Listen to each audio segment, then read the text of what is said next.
All right. So I guess I'll start out by asking you. So if I'm not mistaken, did you already serve in the Senate before? So this is currently my first year at PSU, and my first year running as a senator within PSU. I started back in the fall term, and then from fall and then halfway through winter, I was a senator, and then halfway in winter term, I became the Student Life Committee chair. So since then until now, I've been the chair of the Student Life Committee. Okay, So yeah, gotcha. that's kind of like my timeline here at Portland State University. And so what would you say might be some of your greatest achievements with your time in the Student Life Committee or in the Senate? So working within Senate to kind of start was kind of mostly like learning my role and understanding what the dynamic of the campus was. And so currently now within this, as the Student Life Committee chair, I'd say one of the biggest accomplishments is we've been working a lot more with student groups here on campus. For example, the Organization of International Students. They run an event every year called International Night. And this year they're trying to do bigger and better. And I think last year it was in the business building. And then this year they're hoping to have it in the Viking Pavilion. However, that requires a bit more funding, it requires a bit more involvement. And we learned about this. And so we were kind of actively kind of reaching out, going, hey, we heard about this event's happening. We want to get involved. And so really kind of being more involved and like getting to a student organization and then now them realizing, oh, student government is there who wants to help us. That to me has been a huge accomplishment because now I'm realizing, oh, this is, because like a common sentiment amongst many members within student government and then people outside of student government is students don't know who student government are. It's kind of just an organization here on campus. What do? They fight for student needs, but I got needs and they're not fighting for my needs. And there's kind of a weird disconnect. And so to me, this was an opportunity for us to really show, hey, we're here. We care about what's happening on campus. We're going to make sure that these events that you're hosting are going to be big, that they're going to cater to the needs of students on campus. And so to me, that's one of the major accomplishments. We've been doing since then a lot more work to really work with students and making sure that their events and like things that they want spoken to be kind of made aware to student government. So for example, we have the Pan-African community. They're doing the African Night. That's an event that we're kind of partnering with them on. We have the recent, regarding the food stalls between the library and the residential areas. There's been a lot going on with that where those are going to have to be moved out of off the Portland State University campus, which mainly due to what we've learned, because we actually had a student come to us and kind of, hey, voice their concerns. The major contributor to that is the fact that there's just a water contamination. And I guess the funding, to my understanding, is that administration just isn't willing to put in the funding at the moment to make that infrastructure updated. And so it's not necessarily that the businesses are being forced out, it's that there's a contamination problem and there's just not the funding to address it currently. And so at the moment, we're working with some students on campus. We're trying to work with the business owners of those pods, those food carts, to then see what we can do to kind of bring more awareness to it, because they're doing a GoFundMe, which is going to be directly given back to the PSU Foundation, depending on what the funding that's raised. And so they're kind of coming to us, seeing what we can do to kind of help spotlight that and boost it. So that's currently one of the projects that we're working on to kind of. Right. So I'm really excited about that, making sure that that happens. And I know we're planning to have like an event in the ballroom, but we're still working on the details. But to me, like those are great big wins, because like when I first showed up, it didn't really feel like things were happening. And now since like kind of getting more involved and actually doing stuff, now it's like we're making projects happen. And I can only see for next year, in no matter what capacity I'm involved, really going to now like ASPSU, especially the Student Life Committee, is going to be doing a lot more work in the community for students. Right. And so it sounds like a lot of those things, especially with the food stalls, those are going to be the sorts of goals that are going to carry over into next year. Absolutely. Right. Absolutely. Any other big goals that you're hoping to accomplish? So currently right now within the Student Life Committee, one of the biggest things is we're trying to basically connect different student organizations on campus and just build the bridges. Because something that we've noticed, at least I've noticed, is that student groups on campus, they tend to form in their own communities, and that's beautiful, that's wonderful, but then they don't really reach out. You know, they're kind of their own group. And like, for example, I'll just use a random example, like the chess club. You know, chess club, they think, oh, we're chess, we do our chess stuff, and yeah, we do chess. And to them, they're happy, that's fine. But there's also opportunity. They could reach out and work with maybe the, I don't know, anime club, just as a random example to my mind that's kind of jumping at the moment. Like could be a strange crossover, but there is potential for an event. Or, for example, the Queer Resource Center. I could see, like, in my mind just right now, I'm thinking like a chess tea party with the Queer Resource Center. That could be a very interesting event. And those are kind of things that I'm hoping to see happen more often, where different student groups, even though there's a major disconnect between what they may serve, can then work together, and then that's where blending of student populations can kind of like, oh, I never would have realized I could, you know, come into this space. Or like, for example, with the different cultural centers here on campus, there's an idea that those cultural centers are only for the student groups that they represent. Mm-hmm. And while it is certainly their space, from a lot of the student people within those, or the students in those spaces, or at least the people who organize in those spaces, they want to make it more of a educational space. So those who aren't necessarily identify within that, you know, that identity, they can still go into that space and learn. And that to me is, you know, should be a big goal. Part of what PSU is a blending of so many different cultures, so many different ideas, that the more we can kind of cross over and have those discussions and those dialogues, people realize, oh, this isn't just their space, it's our space. But we do need to protect it for them, making sure that they, you know, like, that it is, that cultural space remains, it keeps its cultural identity, but also kind of like sharing that culture. Because part of the beauty of culture is sharing it with others and being able to keep that, I guess, those celebrations alive. Right. So it sounds like a lot of what you're trying to do is really bringing the campus together. Exactly. And I think that's reflected in a lot of the organizations that you've worked with in the past with your time at PSU then. Yeah. Right? So yeah, absolutely. Like, so like I said and mentioned before, I'm, you know, recently a transfer student here at Portland State University. So I'm kind of also in my own way kind of learning and getting connected with the different student groups here.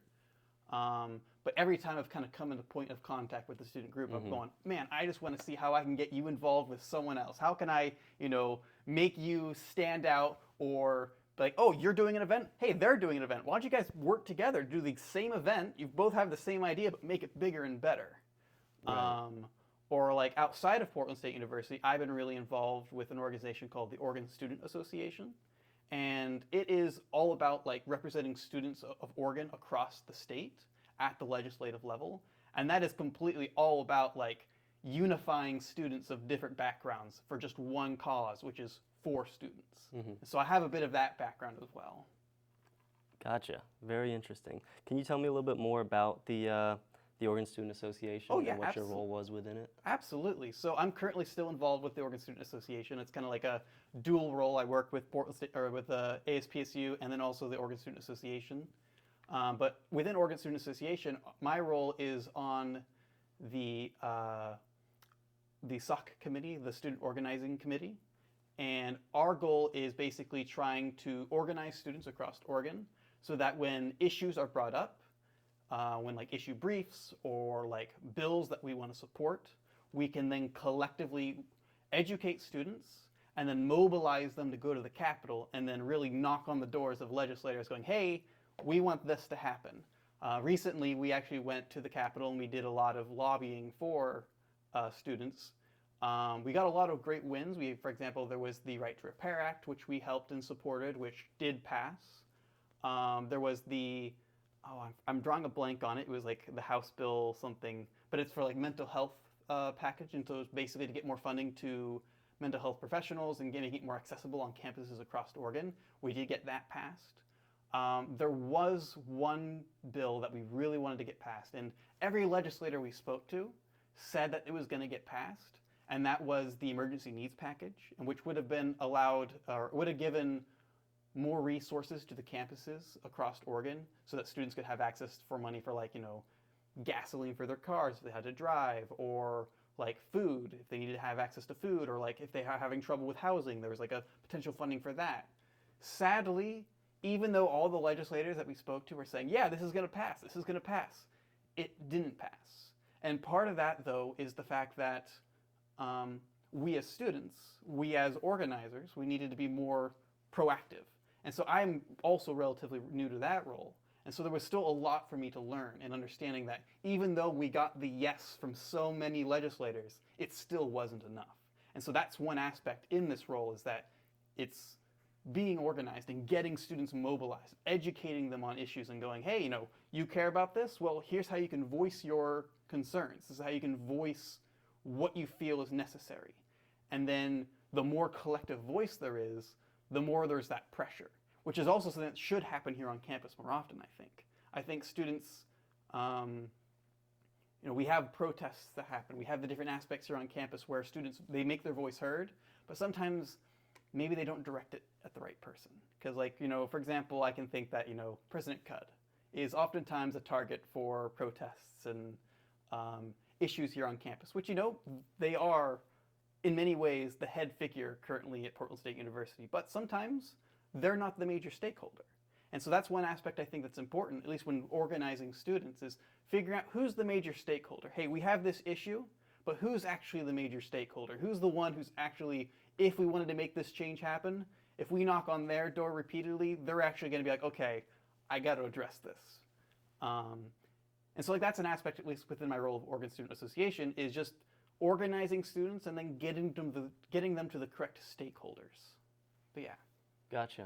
So what would you say some of your plans might be in order to be more proactive next term, be more proactive in mobilizing these students? So I think one thing for certain is just getting connected, which is the work we're doing now, is just getting connected with all the student groups, kind of building those bridges, making them know, hey, oh, that's a person I can talk to. I think that's the first step, because when people don't know who they can talk to, it can make it difficult to organize. And then after kind of doing all that prep work of getting that talking, it's identify an issue. What is going on? Let's dig deep. Let's find out what's actually causing this issue to happen. So then finding the root, if we can, or at least digging a little bit deeper, but also we don't have to solve the problem. We just need to identify it, find it, and then just knock on the doors of the right people. Going to the correct people who are, that have the power to make this change, and going, hey, we've identified this problem, here's the deeper problem, here's the root cause, what are you going to do about it? And then not letting up. I think that's also what happens sometimes is, certain stakeholders who hold the power, they have the people, they come up and they knock on their doors and they're like, hey, we want this to happen. And they're like, okay, if I just wait a month, they'll find a new issue and move to that. And so I think within student organizing, it's going to be about making sure that we're consistent. And so that's kind of my hope, is I want to be able to make sure that I'm mobilizing and helping students organize so that they're being effective in their approach.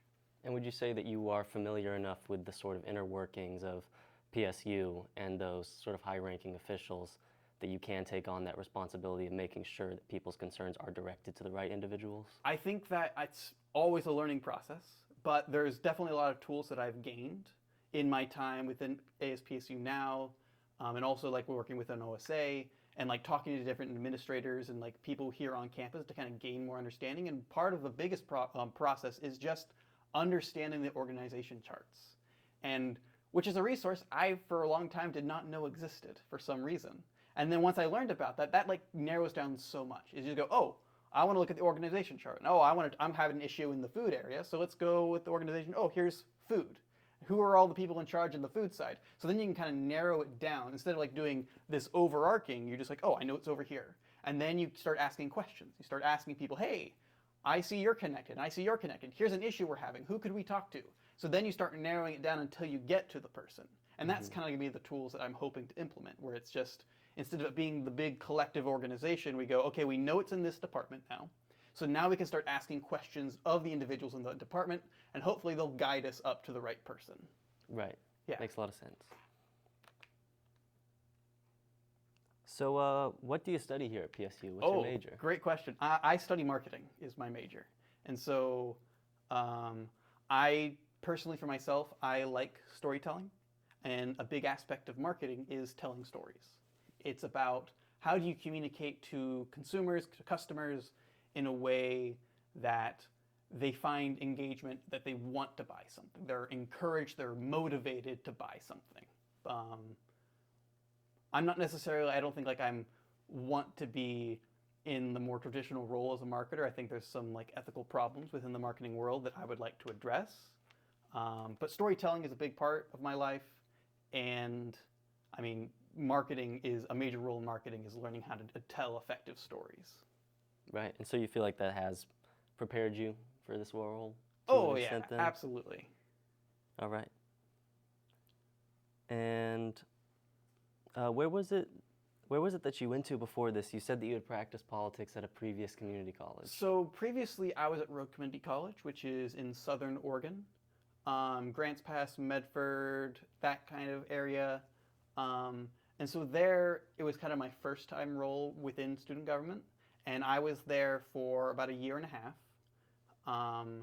And during my time there, it was very much so a learning curve.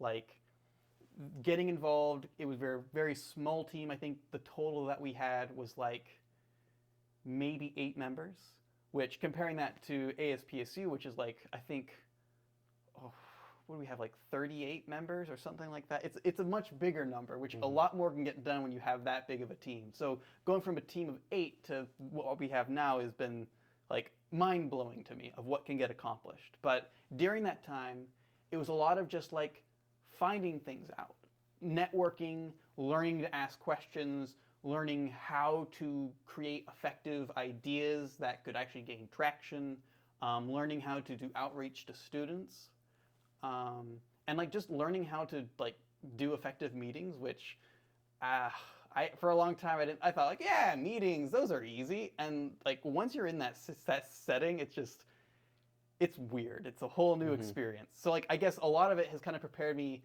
like on the internal side to start with.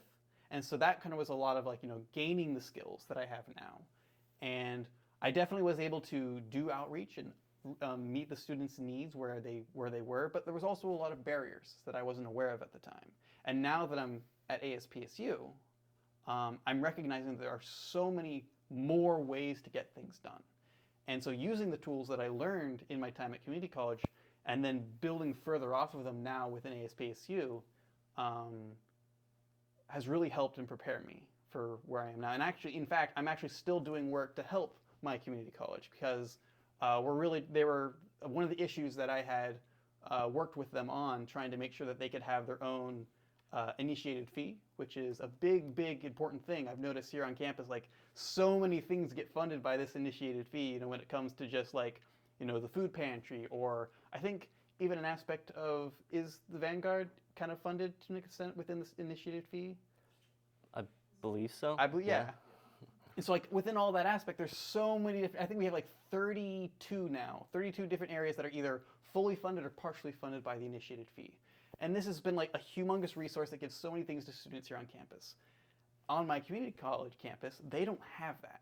And so like, imagine just not being able to get things done because the budget is small and like controlled by administration. Like we're kind of like at the community college, they're stuck. And I'm still doing help. I'm still doing work to kind of prepare them and like going, hey, here's the tools, here's resources. And now I'm learning so much here at Portland State University that I'm like going, hey, here's a system. Let's copy this system. Hey, take this, please. And so that's been really helpful for me now, is like still being involved with them and still helping them to accomplish things that I wanted to see done during my time still come to fruition. Right. Yeah. Okay. So this is a question that we've been asking a lot of the people running for Senate or the people who have been working in the Senate, that we have heard a lot of reports of low activity among senators. Is this something you're familiar with at all? So I definitely can understand like the idea of low activity. Sometimes it feels like, especially like if goals weren't set ahead of time on what should be accomplished, what should be done, it can kind of seem like there's a lot being accomplished. I would say near the beginning of probably the fall term, that was definitely much so an idea that was prevalent, where senators weren't doing a whole lot. But since then, a lot has changed. So, for example, we have a program now called the Liaison Program, where senators are encouraged and they're actually given student groups on campus where they're supposed to go out and communicate with these student groups, asking them, hey, how's it going? What events are you doing? How can we support you? And really kind of getting boots on the ground, being more involved, being more proactive, and helping, kind of getting word from student groups. So that's one aspect that senators have been starting to become more organized and more active. I know within the different committees, there's a lot that each senator is doing within those committees. I know that, for example, advocacy, they've got I think 5 projects they're currently working on. And while I don't necessarily know the full details of those projects, I do know that they are very, very busy in working on those projects, making sure that they happen. I know, for example, the Jason Washington letter writing is one of their major projects they're currently working on. And that is still gaining traction. That's still set to, I forget exactly when the event is set to happen. But that's still work that's going through, and I know that's something they're working on. And for example, within my committee, within the Student Life Committee, we're doing a lot currently internally trying to make sure we're connecting student groups. And then also one of the things that we're trying to do is we're trying to gain more visibility. So we're trying to figure out how can we make sure students know that student government exists. And I think that's a big part of it, this idea that senators aren't doing enough because we don't see it, which, visibility is a big part in the credibility of getting work done. And so I would say that there's definitely the appearance that there's kind of this not a lot of work getting done, but work is getting done. We're doing a lot currently to make sure that the needs of students are being addressed. And I think one of the biggest areas to make sure that this idea, this feeling that nothing's getting done is properly addressed is by gaining more visibility. And which is something that we're currently trying to work on.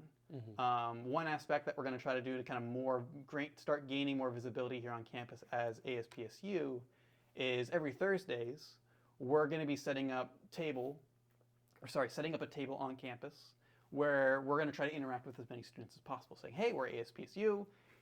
If you have any needs that you want to address, let us know. We want to hear your suggestions. We want to hear your feedback. Here's things that are happening on campus. Here's things that we've partnered with. And so it's going to be mostly a space to kind of be the public face to students. And then also, and this is just a personal thing for me, just because I am a marketing major, I think a big aspect within student government is it just needs to do more advertising, more branding, more of that sense of where should I go and I don't know if I have a problem? ASPSU, or some kind of catchy slogan where it's every single time students are walking around, they can see it and go, right, ASPSU. Because I think that's also a big part of it, is we don't think about it. And it's because we don't think about it, and we just think, oh, nothing's happening. I could probably, it probably feels the same way within certain student groups, whereas if I'm not involved in their stuff, it's oh, they're doing nothing. They're never active. But the reality could be that they're always active. They're active every single week. I'm just not involved. So I think that's a big part of it, is that there's this sense that because there's not a lot of involvement with ASPSU, it really feels like they're not doing a whole lot, or senators are kind of not active. Mm-hmm. Does that make sense? Makes sense. Perfect. Yeah.